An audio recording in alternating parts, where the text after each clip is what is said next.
Euphrates ನದಿ. ನಾಲ್ಕನೆಯದು Euphrates ನದಿ. ಸಮಗ್ರ ಪ್ರಪಂಚ ಇತಿಹಾಸದ ಗ್ರಂಥದಲ್ಲಿ ಮೆಸಪಟೋಮಿಯ ನಾಗರಿಕತೆ ಪ್ರಾರಂಭವಾಗಿದ್ದು ಎಲ್ಲೆಂದು ನೋಡ್ತಾ ಇದ್ದೀವಿ? ಯೂಫ್ರಟಿಸ್ ನದಿ, ಟೈಗ್ರಿಸ್ ನದಿ ಮಧ್ಯದಲ್ಲಿ ಮೆಸಪಟೋಮಿಯ ನಾಗರಿಕತೆ ಪ್ರಾರಂಭವಾಗಿದೆ ಎಂದು ಆ ಪುಸ್ತಕದಲ್ಲಿ ನೋಡಿದ್ದೀವಿ. ಹೌದಲ್ವಾ? ಇವಾಗ ಯೂಫ್ರಟಿಸ್ ನದಿ ನೋಡ್ತಾ ಇದ್ದೀವ ಆದಿಕಾಂಡದಲ್ಲಿ? ನೋಡ್ತಿದ್ದೀವಿ. ಯೂಫ್ರಟಿಸ್ ನದಿ ಎಲ್ಲಿ?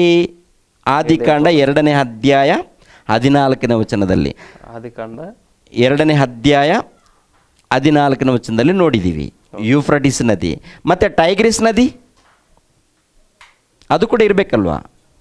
ಯೂಫ್ರಟಿಸ್ ನದಿ ನಮ್ಗೆ ಸಿಕ್ತು, ಮತ್ತು ಟೈಗ್ರಿಸ್ ನದಿ ಎಲ್ಲಿದೆ ಅಂತ ನೀವು ಕೇಳ್ಬೋದು.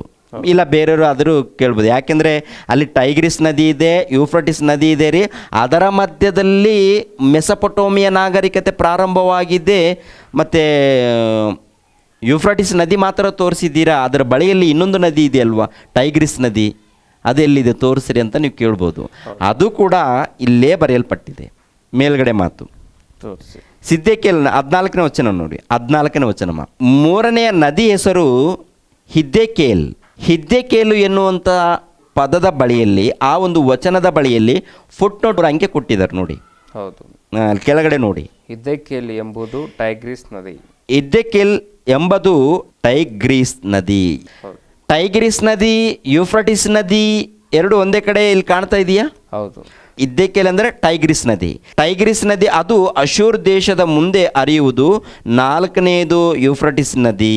4ನೇದು ಯೂಫ್ರಟಿಸ್ ನದಿ. ಇವಾಗ ಟೈಗ್ರಿಸ್ ನದಿ, ಯೂಫ್ರಟಿಸ್ ನದಿ ಮಧ್ಯದಲ್ಲಿ ಮೆಸಪಟೋಮಿಯ ನಾಗರಿಕತೆ ಉದಯವಾಗಿದೆ. ಕ್ರಿಸ್ತ ಪೂರ್ವದಲ್ಲಿ ಮೆಸಪಟೋಮಿಯ ನಾಗರಿಕತೆ ಉದಯವಾಗಿದೆ ಎಂದು ಯಾರು ಬರೆದಿದ್ದಾರೆ? ಸಮಗ್ರ ಪ್ರಪಂಚ ಇತಿಹಾಸದ ಗ್ರಂಥದಲ್ಲಿ ಬರೆದಿದ್ದಾರೆ. ಹೌದಲ್ವಾ? ಆ ಪುಸ್ತಕದಲ್ಲಿ ಬರೆದಿದ್ದಾರೆ. ಆ ಪುಸ್ತಕದಲ್ಲಿ ಬರೆದಿರುವಂಥ ಇತಿಹಾಸವು ಬೈಬಲ್ ಗ್ರಂಥದಲ್ಲಿ ಇದೆಯಾ? ಇದೆ. ಅಂದರೆ ಅದಕ್ಕಿಂತ ಮೊದಲೇ ಬೈಬಲ್ ಗ್ರಂಥದಲ್ಲಿ ಬರೆದಿದ್ದಾರೆ. ಆ ಪುಸ್ತಕದಲ್ಲಿ ಬರೆಯೋದಕ್ಕಿಂತ ಮೊದಲೇ ಬೈಬಲ್ ಗ್ರಂಥದಲ್ಲಿ ತಂದೆಯಾದ ದೇವರು ಕ್ರಿಸ್ತ ಪೂರ್ವದಲ್ಲೇ ಮೋಶೆ ಮೂಲಕ ಬರೆಸಿದ್ದಾರೆ. ಅಂದರೆ ಜನ ಯಾವ ರೀತಿ ಪ್ರಾರಂಭವಾಗಿದ್ದಾರೆ, ಯಾವ ರೀತಿ ಅಭಿವೃದ್ಧಿಯಾಗಿದ್ದಾರೆ, ಯಾವ ದೇಶಗಳಿಗೆ ಹೊರಟೋಗಿದ್ದಾರೆ ಎನ್ನುವಂಥ ಸಂಗತಿಯನ್ನು ಸತ್ಯವೇದ ಗ್ರಂಥದಲ್ಲಿ ಬರೆಸಿದ್ದಾರೆ. ಹೌದಲ್ವ? ಇವಾಗ ಪ್ರಾಚೀನ ಈಜಿಪ್ಟ್ ನಾಗರಿಕತೆ ಇತಿಹಾಸವನ್ನು, ಎರಡನೇದಾಗಿ ಭೌಗೋಳಿಕ ಇತಿಹಾಸವನ್ನು ಕೂಡ ತೋರಿಸಿದ್ದೀರಿ. ಭೌಗೋಳಿಕ ಅಂದರೆ ನದಿ ಆಗಿರ್ಬೋದು, ಇಲ್ಲಂತಂದರೆ ಬೆಟ್ಟಗಳಾಗಿರ್ಬೋದು. ಈಜಿಪ್ಟ್ ದೇಶದಲ್ಲಿ ಸಮುದ್ರದ ಹೆಸರು ಇದೆಯಾ? ಇದೆ. ಅಂದರೆ ಮೊದಲನೇದಾಗಿ ಬೈಬಲ್ ಗ್ರಂಥದಲ್ಲಿ ಬರೆಯಲ್ಪಟ್ಟಿದೆ. ಇತಿಹಾಸಪರವಾದಂಥ ಆಧಾರಗಳು ತೋರಿಸಿದ್ರಿ. ಇನ್ನು ತೋರಿಸ್ಬೇಕಾ? ಇಬ್ರು ನಾಗರಿಕತೆ ಅಂತೀವಿ.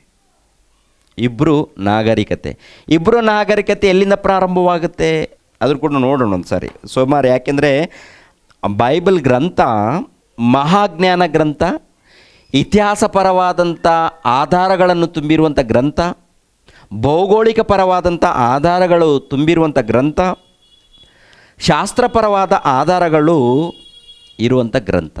ಇದರಲ್ಲಿ ಪ್ರಾಚೀನ ಇಬ್ರು ನಾಗರಿಕತೆ ಬಗ್ಗೆ ಬರೆಯಲ್ಪಟ್ಟಿದೆ. ಮಧ್ಯ ಏಷ್ಯಾದ Arabia, Israel, Judea, Jordan, Palestine, Mesopotamia, Sinai, Egypt ಮೊದಲಾದ ಪ್ರದೇಶಗಳಲ್ಲಿ ಪ್ರಸರಿಸಿದ್ದ ಇಬ್ರುಗಳು ಸಿಮೆಟಿಕ್ ಜನಾಂಗಕ್ಕೆ ಸೇರಿದವರು. ಇವರನ್ನು ಜೂಗಳೆಂದು, ಯಹೂದಿಗಳೆಂದು ಕರೆಯಲಾಗುತ್ತದೆ.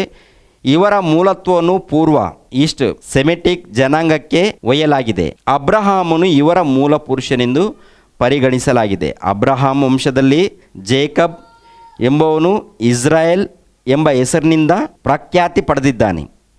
ಇವನ ಹೆಸರಿನಿಂದ ಯಹೂದಿಗಳು ನಾಡಿಗೆ ಇಸ್ರಾಯೇಲ್ ಎಂಬ ಹೆಸರು ಬಂದಿತು.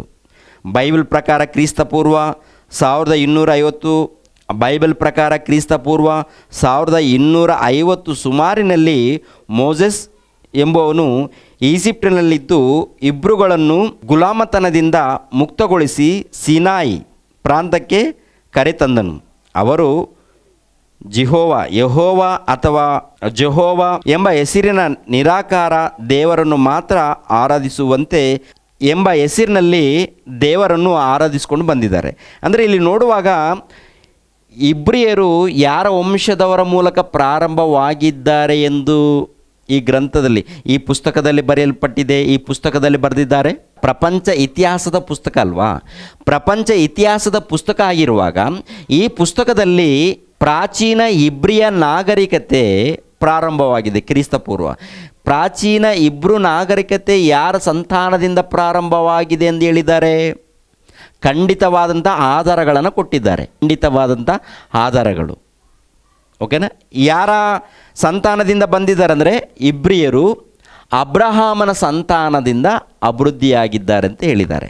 ಇವರು ಯಾವ್ಯಾವ ದೇಶದಲ್ಲಿ ಅಭಿವೃದ್ಧಿಯಾಗಿದ್ದಾರೆ ಅಂತ ಬರೆಯಲ್ಪಟ್ಟಿದೆ ಏಷ್ಯಾ ಖಂಡದಲ್ಲಿ Arabia, Israel, Judea, Jordan, Palestine, Mesopotamia, Sinai, Egypt ಮೊದಲಾದ ಪ್ರದೇಶಗಳಲ್ಲಿ ಇವರು ಅಭಿವೃದ್ಧಿಯಾಗಿದ್ದಾರೆ ಅಂತಿರುತ್ತೆ. ಓಕೆನಾ?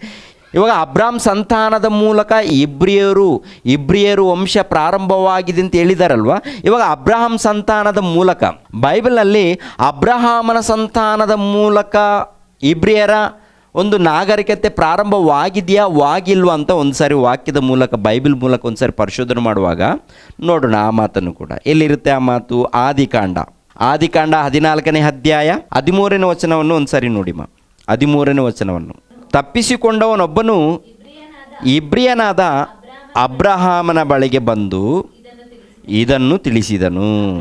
ಸಾಕಮ್ಮ. ಓಕೆನಾ? ಇಲ್ಲಿ ನೋಡಿ, ಆದಿಕಾಂಡ 14ನೇ ಅಧ್ಯಾಯ 13ನೇ ವಚನದಲ್ಲಿ, ಅಂದರೆ ಲೋಟನಿದ್ದಾನೆ, ಅಬ್ರಹಾಮನ ತಮ್ಮನ ಮಗನಾಗಿರುವಂಥ ಲೋಟನು. ಈ ಲೋಟನು ಎಲ್ಲಿರ್ತಾನಂದರೆ ಗೊಮರ ಪಟ್ಟಣದಲ್ಲಿ ಇರ್ತಾನೆ. ಸೊದಮ ಗೊಮರ ಪಟ್ಟಣದಲ್ಲಿ ಇದ್ದಾಗ ಬೇರೆ ಪಟ್ಟಣದವರು ಬಂದು ಸೊದಮಿನಲ್ಲಿರುವಂಥ ಅಬ್ರಹಾಮನ ತಮ್ಮನಾದಂಥ ಲೋಟನ ಮನೆಯನ್ನು, ಆನಂತರ ಸೊದಮ ಗೊಮರ ಪಟ್ಟಣದಲ್ಲಿ ಇರುವಂಥ ಜನರನ್ನು ಮುತ್ತಿಗೆ ಹಾಕಿ ಆಸ್ತಿಯನ್ನು ಎಲ್ಲವೂ ಕೂಡ ಬಳ್ಕೊಂಡೋಗಿರ್ತಾರೆ. ಈ ವಿಷಯವನ್ನು ತಿಳಿಸೋದಕ್ಕೆ ಒಬ್ಬನು ಬಂದು ಹೇಳ್ತಾ ಇದ್ದಾನೆ. ಯಾರಿಗೆ ಬಂದು ಹೇಳ್ತಾ ಇದ್ದಾರೆ ಅಂತ ನೋಡುವಾಗ, ಇಬ್ರಿಯನಾದ ಅಬ್ರಹಾಮನ ಬಳಿಗೆ ಬಂದನು. ಇಬ್ರಿಯನಾದ ಅಬ್ರಹಾಮನ ಬಳಿಗೆ ಒಬ್ಬನು ಬಂದಿದ್ದಾನೆ. ಅಲ್ಲಿಂದ ತಪ್ಪಿಸ್ಕೊಂಡು ಬಂದಿದ್ದಾನೆ. ಬಂದು, ಅಯ್ಯ, ನಿಮ್ಮ ತಮ್ಮನನ್ನು, ನಿಮ್ಮ ತಮ್ಮನ ಕುಟುಂಬವನ್ನು, ನಿಮ್ಮ ತಮ್ಮನ ಆಸ್ತಿಯನ್ನು, ಆನಂತರ ಸೊದಮ ಗೊಮರ ಪಟ್ಟಣದಲ್ಲಿರುವಂಥ ಆಸ್ತಿಯನ್ನು ಎಲ್ಲವನ್ನು ಕೂಡ ಮುತ್ತಿಗೆ ಹಾಕಿ ತಗೊಂಡೋಗಿದ್ದಾರೆ, ಧ್ವಂಸ ಮಾಡಿದ್ದಾರೆ ಅಂತ ಬಂದು ಹೇಳಿದಾಗ, ಆಗ ಅಬ್ರಹಾಮನು ಹೋಗಿ ಬಿಡಿಸ್ಕೊಂಡು ಬರ್ತಾನೆ. ಆಸ್ತಿಯನ್ನು, ಏನೇನು ನಷ್ಟ ಹೋಗಿದೆ ಎಲ್ಲವನ್ನು ಬಿಡಿಸ್ಕೊಂಡು ಬರ್ತಾನೆ. ಅಂದರೆ ಇಲ್ಲಿ ಅಬ್ರಹಾಮನನ್ನು ಯಾರೆಂದು ಗುರುತಿಸಲಾಗುತ್ತೆ? ಇಲ್ಲಿ ಇಬ್ರಿಯನು. ಸಮಗ್ರ ಪ್ರಪಂಚ ಇತಿಹಾಸ ಪುಸ್ತಕದಲ್ಲಿ ನೋಡಿದೀವ. ಇಬ್ರಿಯ ನಾಗರಿಕತೆ ಯಾರ ಮೂಲಕ ಪ್ರಾರಂಭವಾಗಿದೆ ಅಂತ ಬರೆಯಲ್ಪಟ್ಟಿದೆ ಆ ಗ್ರಂಥದಲ್ಲಿ. ಅವರು ಕ್ರೈಸ್ತರೆಲ್ಲ ಬರೆದಿರೋರು. ಸ್ವಪ್ನ ಬುಕ್ ಸ್ಟಾಲಲ್ಲಿ, ಬೆಂಗಳೂರಲ್ಲಿ ದೊಡ್ಡ ಬುಕ್ ಸ್ಟಾಲು, ಸ್ವಪ್ನ ಬುಕ್ ಸ್ಟಾಲ್ ಅಂತ. ಇನ್ನು ಅನೇಕ ಬುಕ್ ಸ್ಟಾಲ್ಗಳಲ್ಲಿ ಮಾರಾಟ ಮಾಡ್ತಾರೆ. ಅದು ಕ್ರೈಸ್ತರೆಲ್ಲ ಬರೆದಿರೋದು. ಒಂದು ವೇಳೆ ಸತ್ಯವೇದ ಗ್ರಂಥ ಮನುಷ್ಯರ ಕಲ್ಪನೆಯಿಂದ ಬರೆಯಲ್ಪಟ್ಟಿದೆ ಅಂತ ಯಾರಾದರೂ ಆ ಗ್ರಂಥದಲ್ಲಿ ಇದೆಯಲ್ವಾ, ಆ ಪುಸ್ತಕದಲ್ಲಿ ಬರೆಯಲ್ಪಟ್ಟಿದೆಯಲ್ವಾ, ಅಬ್ರಹಾಮನ ಇತಿಹಾಸ, ಇಬ್ರಿಯರ ನಾಗರಿಕತೆ ಯಾರ ಮೂಲಕ ಪ್ರಾರಂಭವಾಗಿದೆ ಅಂತ ಆ ಪುಸ್ತಕದಲ್ಲಿ ಹೇಳಿದ್ದಾರೋ ಅದೇ ವಿಷಯ ಸತ್ಯವೇದ ಗ್ರಂಥದಲ್ಲಿ ಹೇಳಿದ್ದಾರೆ. ಸತ್ಯವೇದ ಗ್ರಂಥದಲ್ಲಿ, ಅಂದರೆ ಸತ್ಯವೇದದಲ್ಲಿ ಇರುವಂಥದ್ದೇ ಇತಿಹಾಸದಲ್ಲಿ ಇದೆ ಅಂತ ಹೇಳ್ತಿದ್ದೀರಿ. ಸತ್ಯವೇದ ಗ್ರಂಥದಲ್ಲಿ ಬರೆಯಲ್ಪಟ್ಟಿರುವಂಥ ವಿಷಯಗಳನ್ನು ಏನು ಮಾಡಿದ್ದಾರೆ ಆ ಗ್ರಂಥದಲ್ಲಿ ಅವರು ಅಂದರೆ ಪರಿಶೋಧನೆ ಮಾಡಿದ್ದಾರೆ. ಅಂದರೆ ಇದರಲ್ಲಿ ನೋಡಿ ಪರಿಶೋಧನೆ ಮಾಡಿದ್ದಾರೋ ಅಥವಾ ಇತಿಹಾಸವನ್ನು ನೋಡಿ ಪರಿಶೋಧನೆ ಮಾಡಿದ್ದಾರೋ ಅವ್ರಿಗೆ ಬಿಟ್ಟಿದ್ದು. ಆ ಗ್ರಂಥದಲ್ಲಿರುವಂಥ ವಿಷಯಗಳು ಕೆಲವು ಸುಳ್ಳಿರ್ಬೋದು, ಕೆಲವು ನಿಜ ಇರ್ಬೋದು. ಆದರೆ ಎರಡು ಪುಸ್ತಕಗಳು ಒಂದೇ ರೀತಿಯಲ್ಲಿ ಹೇಳಿದಾಗ ಆಲೋಚನೆ ಮಾಡಬೇಕಾಗತ್ತೆ. ಅಂದರೆ ಈ ಲೋಕಕ್ಕೆ ಸಂಬಂಧಪಟ್ಟಿರುವಂಥ ವಿಜ್ಞಾನಿಗಳು, ಈ ಲೋಕಕ್ಕೆ ಸಂಬಂಧಪಟ್ಟಿರುವಂಥ ಇತಿಹಾಸಕಾರರು ಪುಸ್ತಕವನ್ನು ಬರ್ತಿರುವಾಗ ಆ ಪುಸ್ತಕದಲ್ಲಿ ಏನಿದೆಯೋ ಅದೇ ಪ್ರಕಾರ ಬೈಬಲ್ ಗ್ರಂಥದಲ್ಲಿ ಇದೆಯೋ ಇಲ್ಲೋ ಅಂತ ಆಲೋಚನೆ ಮಾಡಿದಾಗ ಕೆಲವು ವಿಷಯಗಳು ಗೊತ್ತಾಗುತ್ತೆ. ನನ್ನ ಗ್ರಂಥದಲ್ಲಿ, ಸತ್ಯವೇದ ಗ್ರಂಥದಲ್ಲಿ ನಾನು ತೋರಿಸ್ತಾ ಇದ್ದೀನಿ. ಇವತ್ತು ಪ್ರಪಂಚ ಇತಿಹಾಸದಲ್ಲಿ ಕೆಲವು ಇತಿಹಾಸವನ್ನು ಕುರಿತು ಮಾತನಾಡ್ತಾ ಇದ್ದಾರೆ.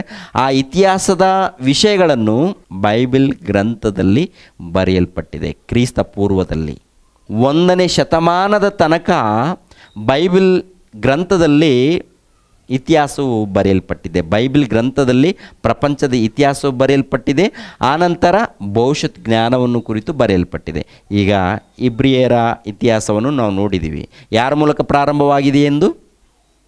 ಅಬ್ರಹಾಮನ ಮೂಲಕ, ಹೌದಲ್ವ? ಈ ಅಬ್ರಹಾಮನ ಮೂಲಕ ಪ್ರಾರಂಭವಾಗಿದೆ ಎಂದು ಬೈಬಲ್ ಗ್ರಂಥ ಹೇಳುತ್ತೆ. ಅದೇ ಪ್ರಕಾರ ಪೌಲನು ಕೂಡ ಒಂದು ಮಾತು ಹೇಳ್ತಾನೆ. ಅಪೊಸ್ತಲನಾಗಿರುವಂಥ ಪೌಲನು ಕೂಡ ರೋಮ ಸಾಮ್ರಾಜ್ಯವನ್ನು ಆಳುವಂಥ ಅರಸರ ಬಳಿಯಲ್ಲಿ ಮಾತನಾಡುವಾಗ, ಇಲ್ಲ ಇಸ್ರೇಲ್ ಬಗ್ಗೆ ಮಾತನಾಡುವಾಗ ಅಲ್ಲಿ ಒಂದು ಮಾತು ಹೇಳ್ತಾ ಇದ್ದಾನೆ ಪೌಲನು.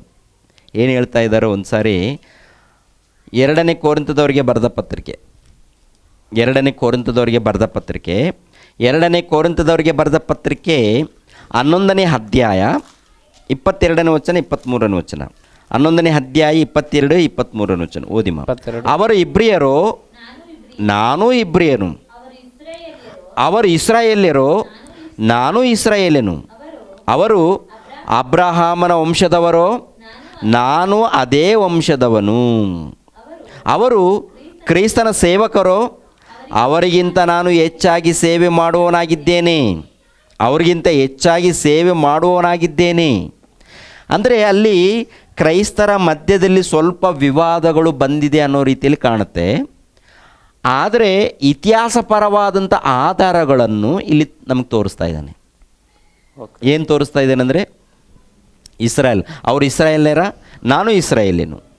ಅವರು ಇಬ್ರಿಯರ, ನಾನು ಇಬ್ರಿಯನು. ಅವರು ಅಬ್ರಹಾಮನ ಸಂತಾನದವರ, ನಾನು ಕೂಡ ಅಬ್ರಹಾಮನ ಸಂತಾನದವರು. ನಾನು ಕೂಡ ಅಬ್ರಹಾಮನ ಸಂತಾನದವನು. ಅವರು ಕ್ರಿಸ್ತನ ಸೇವಕರ, ನಾನು ಕೂಡ ಕ್ರಿಸ್ತನ ಸೇವಕನು. ಅಂದರೆ ಕ್ರಿಸ್ತನ ಸೇವಕನಾಗಿ ಪರಿಚಯ ಮಾಡಿಕೊಳ್ಳೋದಕ್ಕೆ ಅಪೊಸ್ತಲನಾಗಿರುವಂಥ ಪೌಲನು ಹೇಳುವಂಥ ಮಾತು ಕೊರಿಂಥದವರಿಗೆ. ಈ ವಚನದ ಮೂಲಕ ಏನು ಅರ್ಥ ಆಗುತ್ತೆ? ಇಬ್ರಿಯರ ನಾಗರಿಕತೆ ಕ್ರಿಸ್ತ ಪೂರ್ವದಲ್ಲಿ ಬರೆಯಲ್ಪಟ್ಟಿರುವಂಥ ನಾಗರಿಕತೆ, ಪ್ರಾಚೀನ ನಾಗರಿಕತೆ ಎಲ್ಲಿ ಪ್ರಾರಂಭವಾಯಿತು? ಯಾವ ದೇಶದಲ್ಲಿ ಪ್ರಾರಂಭವಾಯಿತು? ಇದೆಯಾ? ಇದೆ. ಅದೇ ಪ್ರಕಾರ ಬೈಬಲಲ್ಲಿ ಇದೆಯಾ? ಇದೆ. ಅಂದರೆ ಬೈಬಲಲ್ಲಿ ಭೌಗೋಳಿಕ ಪರವಾದಂಥ ಆಧಾರಗಳು, ಇತಿಹಾಸ ಪರವಾದಂಥ ಆಧಾರಗಳು ಇದೆಯಾ? ಇದೆ. ಗ್ರೀಕು ನಾಗರಿಕತೆ, ಪ್ರಾಚೀನ ಗ್ರೀಕು ನಾಗರಿಕತೆ ನೋಡ್ತೀವಿ, ಅದರಲ್ಲಿ ನೋಡಿದ್ದೀವಿ. ಪ್ರಾಚೀನ ಗ್ರೀಕು ನಾಗರಿಕತೆ ಅಂತ ಆ ಪುಸ್ತಕದಲ್ಲಿ ನೋಡಿದ್ದೀವಿ. ಅದೇ ಪ್ರಕಾರ ಬೈಬಲ್ ಗ್ರಂಥದಲ್ಲಿ ಕೂಡ ಒಂದು ವಚನ ನೋಡೋಣ ಗ್ರೀಕು ನಾಗರಿಕತೆ ಬಗ್ಗೆ. ಎಲ್ಲಿರುತ್ತೆ? ಕ್ರಿಸ್ತ